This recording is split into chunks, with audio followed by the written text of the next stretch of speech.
Good evening. Good evening. ടൂറിസ്റ്റിന്റെ ലോകത്തിലേക്ക് എല്ലാവർക്കും സ്വാഗതം. അങ്ങനെ നമ്മളിന്നൊരു പാൽക്കപ്പ ഉണ്ടാക്കി. ആദ്യമായിട്ടുണ്ടാക്കി. കോട്ടയം സ്റ്റൈലിൽ ഉണ്ടാക്കിയിട്ടുണ്ട്. എങ്ങനെയാ അതിന്റെ പരിപാടി? കോതമംഗലം സ്റ്റൈലിൽ ഉണ്ടാക്കി. അവസാനം പാൽക്കപ്പയാണ്. ടേസ്റ്റ് ചെയ്യണം എന്നിട്ട് പറയണം. അങ്ങനെയാണോ? ഇത് കപ്പ പുഴുങ്ങുന്ന പോലെ നമ്മൾ കുഞ്ഞായിട്ട് അരിഞ്ഞെല്ലാം പുഴുങ്ങിയെടുത്ത് അത് ഊറ്റിയെടുത്തിട്ട് അതിനകത്തോട്ട് നമ്മൾ ഉള്ളി പിന്നെ പാൽക്കപ്പ റെഡി ആയിട്ടുണ്ട്. ഓക്കെ, പാൽക്കപ്പ ടേസ്റ്റ് ചെയ്യാൻ വന്നിരിക്കുകയാണ് നമ്മുടെ അച്ഛൻ. എങ്ങനെയുണ്ട്?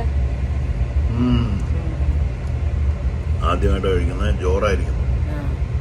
ഏഷ്യാർ ഉണ്ടാക്കിയിട്ടുണ്ട്, കോട്ടയം സ്റ്റൈൽ ഉണ്ടാക്കിയിട്ടുണ്ട്. പാൽക്കപ്പ ആദ്യമായിട്ടാണ്.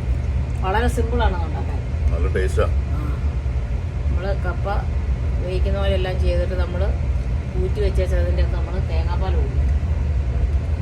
ബാക്കിയുള്ള റെസിപ്പി മുഴുവൻ പറയണ്ട. അതാണ് ഒരു പേടി ആശാൻ്റെ ഇരിക്കട്ടെ. ശരിയപ്പോൾ